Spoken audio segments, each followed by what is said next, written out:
Bos, Volkswagen Touran TSI 1.4 auto tahun 2011. Kereta dah cantik, cat dah baru, condition semua okey, tak ada masalah. Kereta ni hanya boleh loan kedai sahaja.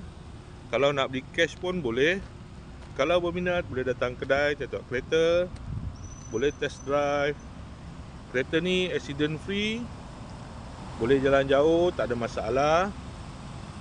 Jom kita tengok bahagian dalam.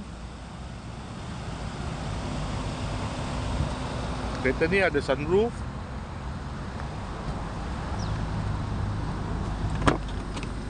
Dalam masih cantik lagi.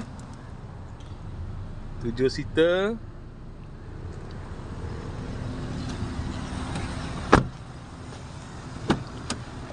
Kereta ni ada pedal shift, aircon semua okey lagi.